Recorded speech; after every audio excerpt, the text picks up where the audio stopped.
Upang Ilonggo, Please subscribe and like. and share. So ayan guys, nakikita nyo ba yan? Ayan po, sa may screen natin. Ayan o, sinagot ni Senate President Chase Escudero ang pahayag ni VP Sara Duterte na sa kawalan ng flood master plan ayon naman sa pahayag ni VP Sara. Ayan o, sinagot po ni Chase Escudero. Ang tatay niya daw ay 6 na taon sa serbisyo. Kasi sinasabi din ho nila noong panahon ho ni Duterte ay marami daw proyekto. So sa panahon po ni Duterte mga kababayan, ibig sabihin po wala po silang nagawang mga flood control pero may budget na inilaan. Asa na pala yun mga kababayan kung wala pala ang flood control ni Duterte? Meron pong 11,000 na flood control. Ang kay PBBM na 5,500 flood control. I-plus mo yun sa 11,000 na flood control ni Pangulong Duterte, magkano na yun? 16 flood control ang meron sa Pilipinas. Pero binaha pa rin tayo mga kababayan. Baka hindi ho naintindihan ni Vice President yung kalikasan mga kababayan. Kaya ganun. Pero kung naintindihan niya po itong kalikasan, no, siguro hindi niya mapapahayag ito. Hindi siya magko-komento ng ganito mga kababayan. Sa tingin ko ho, no, sa mga ganitong pahayag ni VP Sara Duterte, ama niya lang din ang pinapahiya niya dito mga kababayan. Biruin mo mga kababayan, biruin nyo. Si PBBM po, 3 taon pa lang mga kababayan, 3 taon pa lang sa kanyang termino. Si tatay niya 6 years. Asan yung flood control nung panahon nila? Mga kababayan, asa na yon? Kay PBBM nandyan, kitang-kita. At isa pa dyan mga kababayan, kita nyo mga nakarang araw si PBBM na mahagi ng 148 na heavy equipment para mapabilis ang paggawa ng mga kanal. Nakikita nyo, di ba?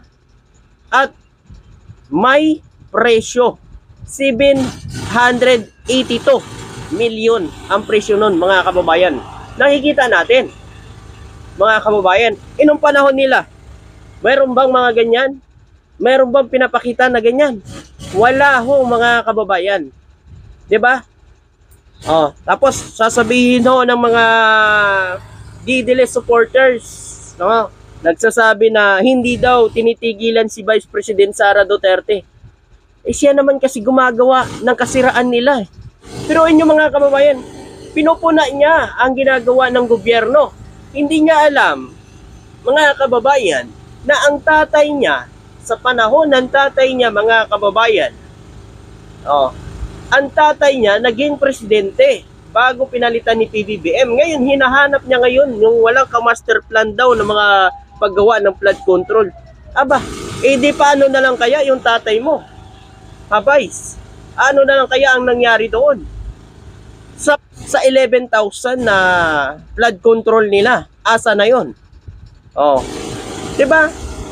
Ayan, pahiya sa tuloy kay Francis Escudero. Dahil 6 na taon yung tatay niya sa serbisyo. Asa na yon? Yung sabihin nila, wala namang pinagawa. Asa na yung budget kung walang pinagawa? So, ibig sabihin mga kababayan, kung wala talagang pinagawa, asan yung budget? Ano lang yun eh? Natunaw? Nawala? Naanod ng baha? Ganun ba yun? Yan ang problema sa kanila. Mahilig silang pumuna sa ginagawa ng gobyerno ngayon. Hindi nila alam yung kanilang ginagawa noon. Diba? Pero ngayon, makikita ho natin, diba? Ang ginagawa ni PBBM. Nakikita natin, pinapakita lahat sa social media. Nakikita natin yan, nasa balita, nasa pahayagan. Ito bang kanila ba, mga kababayan? Meron ba yan? Meron bang mga ganyan na ipinapakita sila noon? Na sinasabi nilang marami silang nagawang proyekto na wala namang natapos? At isa pa dyan, hinanapan pa ngayon ni PBBM ng mga budget yun, yung mga naiwan nilang proyekto na hindi natapos at itinuloy ni PBBM. Tapos sasabihin ho ng mga didiles na hindi daw itinuloy ni PBBM. Tingnan nyo ang mga walang hiya itong mga didilis na to. Hindi man lang nag-iisip. Bakit hindi ito tuloy? Sayang yung pera ng taong bayan dyan.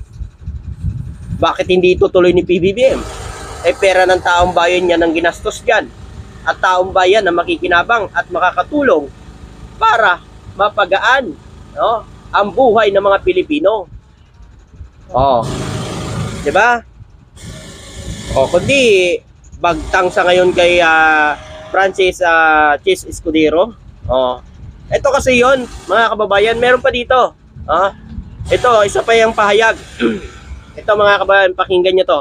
Ang Pilipinas ngayon ay patuloy na nagugutom, naghihirap at lumulubog nang dahil sa mga panglilinglang para maupo sa pwesto. Yan yung mga kababayan. Nasa gobyerno ka, magtrabaho ka kasi sinasahuran ka. Hindi ka ba nahiya? Salita ka ng ganyan. Tapos yung security mo, sandamakmak. Tapos kami mga Pilipino, ilang pulis lang ang nagbabantay sa amin. Sa 500, 2 pulis lang ang nagbabantay sa amin. Oh. 'Di ba? Tapos sasabihin mo nagugutom ang mga Pilipino, samantala sa'yo sandamakmak ang security mo.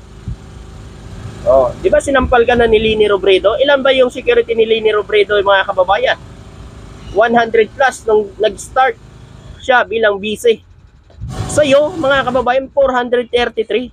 Grabe naman yan. Tapos sasabihin mo, maraming nagugutom na mga Pilipino. Pero sa'yo, hindi ka nahiya magpahayag niyan, Vice. Naku po, asan ang kahiya natin yan? Grabe naman. Kakahiya naman sa mga Pilipino. Walang nagbabantay sa kanila. 2 pulis lang sa 500 na Pilipino. 2 pulis lang ang nagbabantay. Oh. Tapos ikaw po, mga Vice, 433 ang nagbabantay sa'yo. Naku po, mga kababayan, mag-isip-isip tayo. Kaya siguro iniwan ka rin ng mga supporters mo. Dahil yan, hindi na yung strategy. Nako, bistado na kayo ng taong bayan. Halatang halata na yung ginagawa ninyo. Ha? Halatang halata na. Hindi na to strategy, mga kababayan. Tapos sasabihin doon ng mga didilis supporters, sabi nila, ano ba ang nangyayari sa Pilipinas? Bakit hindi nila tinitigilan si Vice President Sara Duterte? Aba, sino lang ba ang nag-iingay sa social media? Di ba kayo? Sino ba ang nagpaparinig? Di ba kayo? Nagpo-post kayo ng mga ganyan. Nakaraan, nag-post din siya bago kakarating niya lang galing abroad. Nag-post ka agad. Akala ko magpo-post na para sa mga Pilipino, sa mga nasalanta ng baha. Magpo-post na makakaahon din tayo, tiwala lang sa gobyerno. Sos, iba pala yung Pinos, mga kababayan. Sos Moriosi po. Yan ba sinasabi yung mga Pilipino? Naku po, kaya pala yung mga pro Duterte naglipat na sa pro Marcos eh. Kasi nga, mga kababayan, nakikita nila si PBBM, wala namang ginagawa sa kanila. Nagtatrabaho si PBBM. Walang ginagawa na masama sa pamilya Duterte. Sila lang naman ang bato ng paninira. Ano ba talaga ang pinaghuhugutan nila? Tapos may isog rally. Puro naman paninira ang ginagawa. Sino nakarma? Si Harry Roque. Ayan, karma. 'Di ba? Sino ngayon ang nakakarma? Kayo. 'Di ba? Sisirain niyo si PBBM, 'di ba? Ito. Pagod na tayong makita ang bayan na napag-iiwanan. Tinatrato na parang walang halaga. Hindi kaya-aya at sa susunod at sunod-sunuran sa ibang lahi. 'Di ba? Naintindihan pala yan ni Vice President Sara Duterte. Pero nung panahon po nila, 'di ba, sunod-sunuran sa China, kaya pala wala hong komento about po sa West Philippine Sea. 'Di ba, Vice? No comment tayo pagdating sa West Philippine Sea. Pagdating po kay Apollo Quezon, ang bilis po ng komento. Mga kababayan, 'di ba? Tama ako, hindi? 'Di ba no comment? Simula po na nanghaharas yung mga barko ng China, ay hindi ho tayo nakarinig ng mga komento sa pamilya Duterte. 'Di ba? May narinig ba tayong komento, mga kababayan? Ngayon, mga kababayan, gusto nilang magpahayag ng mga ganito para ano? Para kilitiin pa ang taong bayan, aba. Taong bayan na, iniiwanan na kayo. Dahil alam na ng taong bayan yung mga strategy ninyo. Kaya nga sa lahat natin mga kababayan, tingnan nyo po ito. Busy pa ba to? Mga ganyang komento? Mga kababayan, marami daw nagugutom ng mga Pilipino. Aba, mga kababayan, hindi sa ordinaryong tao. Siya po ay Vice President, pangalawang Pangulo ng Republika ng Pilipinas. Maraming nagugutom. Dapat binawasan nyo ang security ninyo. Dapat ginawa yun na lang 20. Sayang po yung pinapasahod doon. Kasi 433 yan, binawasan ngayon ng 75, naging 358 na lang. Oh, dapat bawasan yan. Para yung sinasabi mo naman, makatulong sa mga mamamayang Pilipino. Diba? Yun po mga kababayan, maraming salamat po at magandang araw po sa inyo lahat.